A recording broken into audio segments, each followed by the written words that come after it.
হে প্রিয় দর্শকবৃন্দ, থামুন এক মুহূর্ত, চোখ বন্ধ করুন।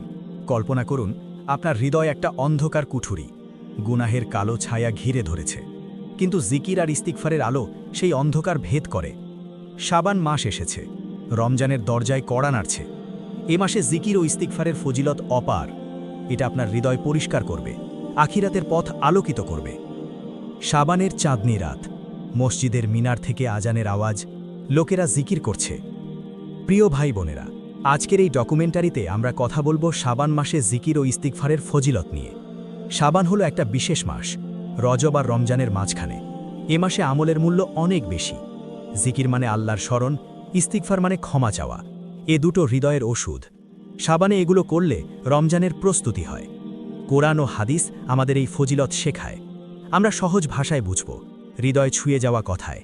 এই যাত্রায় আমরা একসাথে চলব, শাবানের রহমত অনুভব করব, আল্লাহর কাছে ফিরব। শাবান মাসের বিশেষত্ব এবং জিকির ইস্তিগফারের স্থান। শাবান মাস কেন এত গুরুত্বপূর্ণ? এটা রমজানের আগের মাস।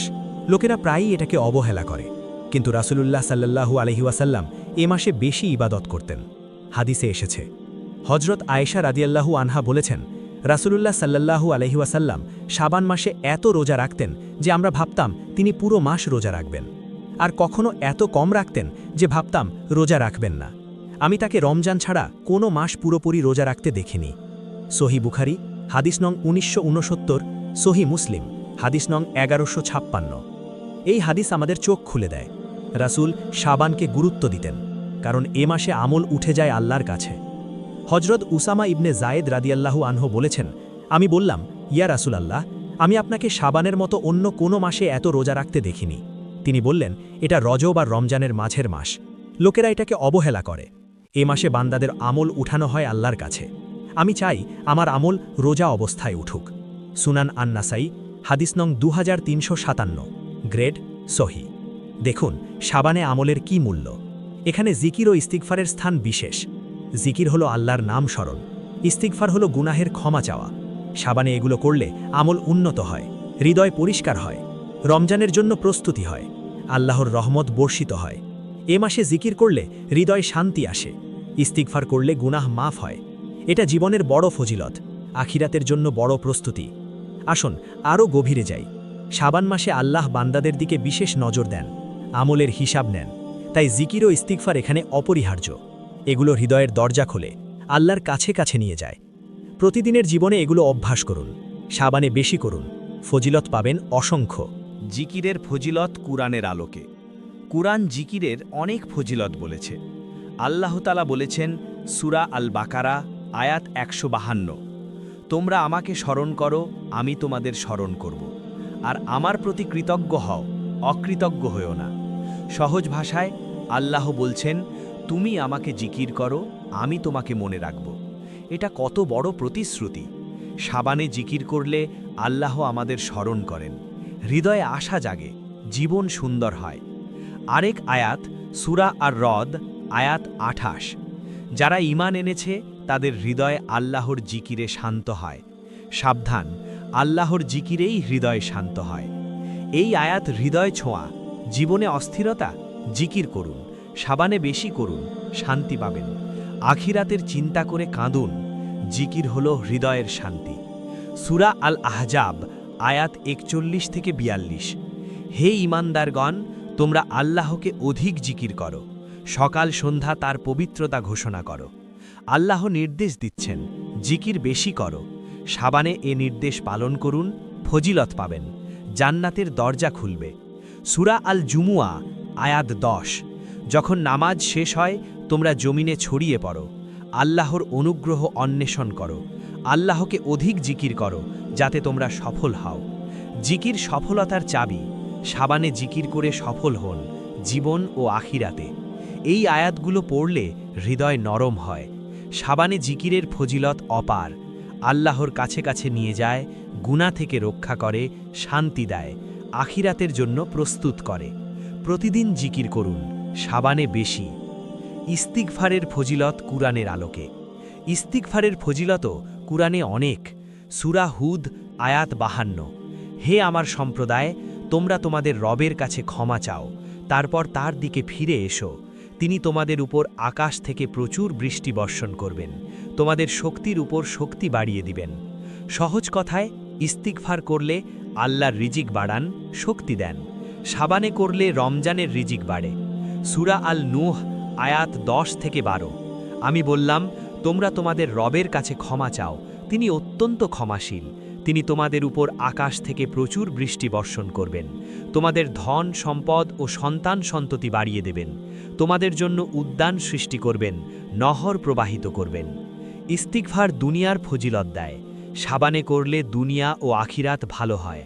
সূরা আল ইমরান আয়াত 135। যারা যখন কোনো অন্যায় করে বা নিজেদের প্রতি অত্যাচার করে তখন আল্লাহকে স্মরণ করে, তাদের গুনাহের জন্য ক্ষমা চায়।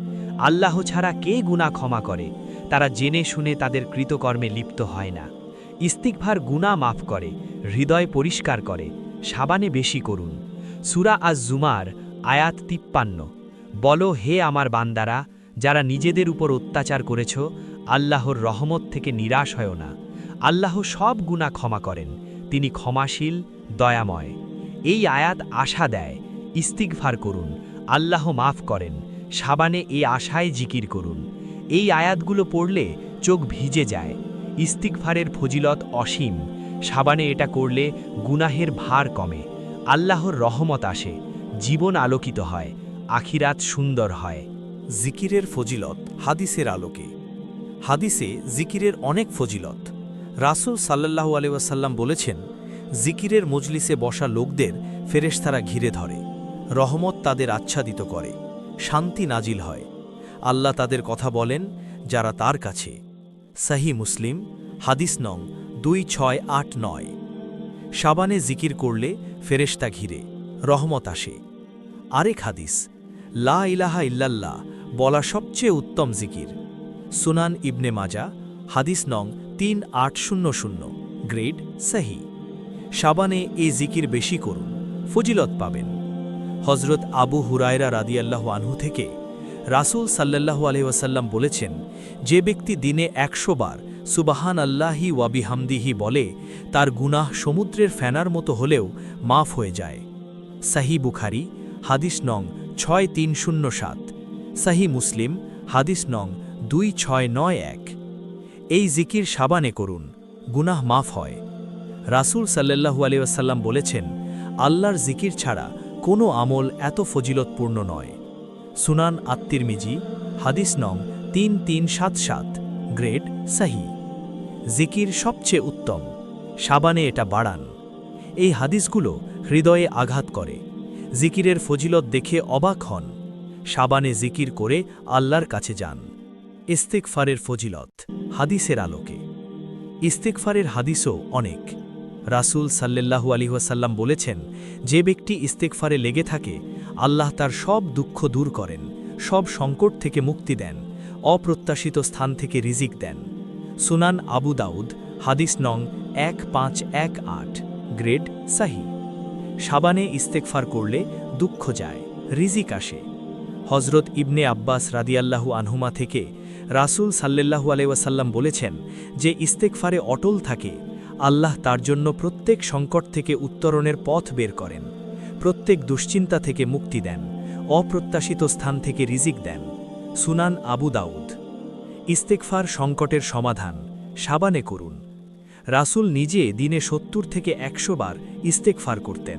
সহিহ বুখারী হাদিস নং 6307। তিনি মাসুম ছিলেন, তবু ইস্তিগফার করতেন। আমরা কত করি? সাবানে বাড়ান। আরেক হাদিস, সুখী সেই ব্যক্তি যার আমলনামায় অধিক ইস্তিগফার পাওয়া যাবে। সুনান ইবনে মাজা হাদিস নং 3818, গ্রেড সহি। ইস্তিগফার সুখ দেয়, সাবানে এটা করে সুখী হন। এই হাদিসগুলো অনুপ্রাণিত করে। ইস্তিগফারের ফজিলত দেখে হৃদয় ভরে যায়। সাবানে ইস্তিগফার করে গুনাহ মাফ করান। বাস্তব জীবনের চিন্তা এবং নৈতিক শিক্ষা। কল্পনা করুন, একজন মানুষ, জীবন গুনাহে ভরা। শাবান মাস আসে, সে জিকির শুরু করে, ইস্তেগফার করে, হৃদয় পরিবর্তন হয়, শান্তি আসে। রমজানে ইবাদত বাড়ে, জীবন সুন্দর হয়, আখিরাতের চিন্তা করে। এটা আমাদের সবার গল্প হতে পারে। শাবানে জিকির ও ইস্তেগফার করুন, গুনাহ ছেড়ে দিন, আল্লাহর কাছে ফিরুন। নৈতিক শিক্ষা।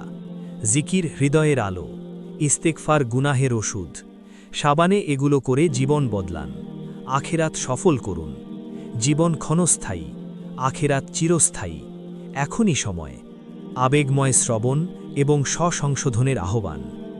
প্রিয় ভাই বোন, হৃদয়ে অনুভব করুন, জীবন দ্রুত চলে যাচ্ছে, কবর অপেক্ষা করছে, কিয়ামতের ময়দানে দাঁড়াতে হবে। গুনাহের ভারে কি হবে?